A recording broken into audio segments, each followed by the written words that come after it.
Hukuman Allah berlangsung jujur. Inilah sampan bersama saya, Pater Domikevi, SVD. Bapak, Ibu, saudara-saudariku yang terkasih, dimanapun Anda berada saat ini. Sampan kembali menyapa Anda sekalian.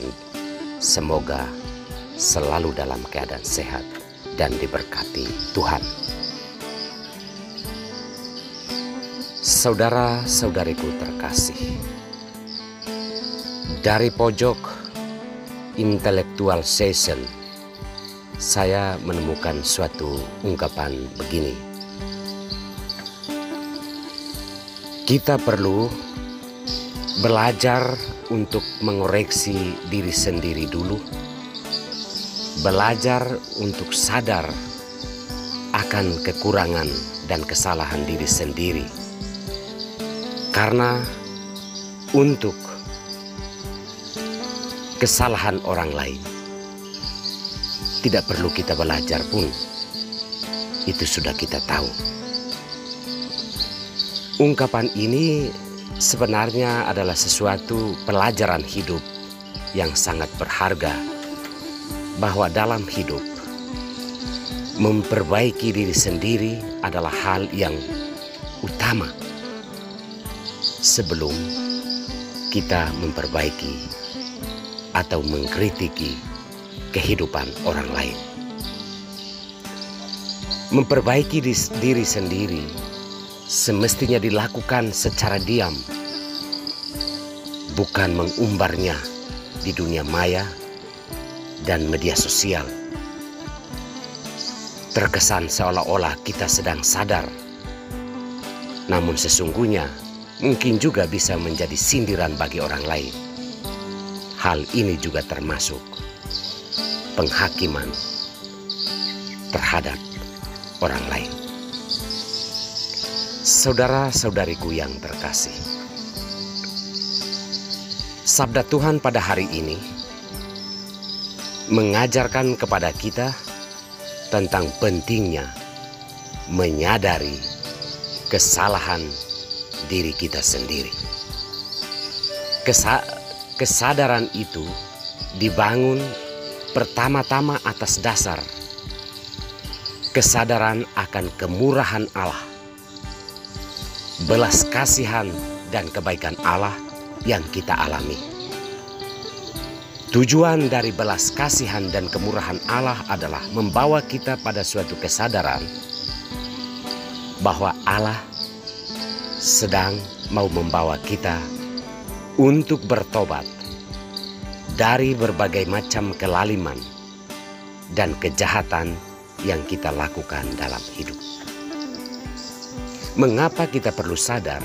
Karena Paulus dalam surat kepada jemaat di Roma mengatakan bahwa hukuman Allah itu akan berlangsung jujur, berlangsung secara jujur kepada orang-orang yang kedapatan berlaku benar. Mereka akan mendapatkan ganjaran yang baik dari Allah.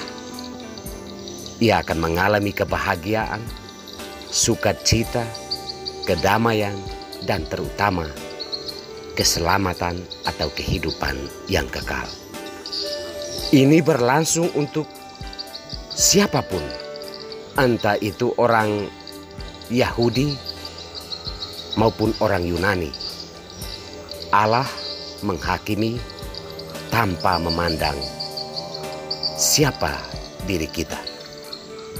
Sedangkan bagi mereka yang kedapatan berlaku jahat, yang menganggap sepi belas kasihan dan kemurahan Allah, mereka akan mengalami kesesakan yang besar, mengalami hukuman Allah yang berat, karena mereka tidak menyadari kebaikan-kebaikan Allah, dan justru kebaikan-kebaikan Allah itu dibalas dengan sikap jahat, yakni menghakimi dan mengadili orang lain. Maksud dari Santo Paulus adalah mengajak kita untuk berhenti mengadili orang lain dan menghakimi orang lain dengan cara apapun. Karena kita yang sering menghakimi dan mengadili orang lain, justru menurut Paulus kita sedang menghakimi dan mengadili diri kita sendiri. Karena kita pun berjalan melalui kesalahan dan kejahatan yang sama. Paulus mau mengingatkan pentingnya mengoreksi, belajar untuk mengoreksi, belajar untuk sadar akan kesalahan diri sendiri, daripada kita selalu berusaha menilai kesalahan-kesalahan sesama yang ada di sekitar kita. Dalam bacaan Injil kita mendengar Yesus mengecam orang-orang Farisi dan para ahli Taurat. Orang-orang Farisi dikecam Yesus atas dua hal, yakni bahwa mereka kehilangan cinta kasih. Apapun yang baik yang mereka lakukan terhadap orang lain sebenarnya hanya merupakan tontonan, pencitraan untuk mencari penegasan betapa baiknya diri mereka. Tetapi sesungguhnya itu tidak lahir dari kasih atau cinta yang sejati.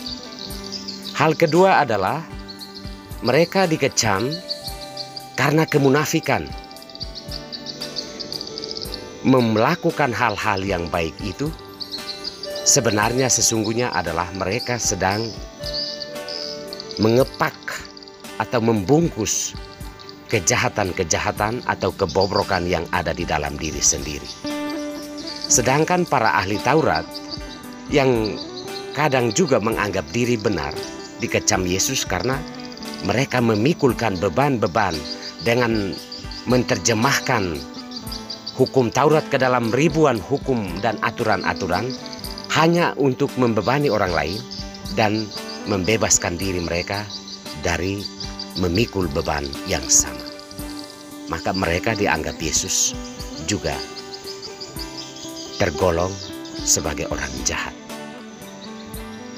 Kecaman Yesus ini mungkin berlangsung bagi kita semua yang kadang-kadang tidak melakukan sesuatu dari ketulusan dan cinta, dan juga yang kadang sering membebani kehidupan orang lain, memikulkan beban-beban kepada orang lain untuk membebaskan diri, dan juga dari kemunafikan-kemunafikan kita membungkus diri dengan berbagai macam hal baik, namun sesungguhnya tidak bertujuan untuk kebaikan orang lain, tapi mencari pujian untuk diri sendiri. Saudara dan saudariku yang terkasih, kita perlu belajar untuk menyadari kesalahan diri sendiri, belajar untuk sadar akan kelemahan diri kita, karena untuk kesalahan orang lain tidak butuh belajar. Setiap saat kita tampil sebagai orang yang mengkritiki dan juga menilai orang lain, padahal kita lupa menilai diri kita sendiri. Sabda Tuhan memanggil kita untuk mampu menilai kesalahan diri kita sendiri. Ini adalah awal menuju pertobatan. Tuhan memberkati kita semua.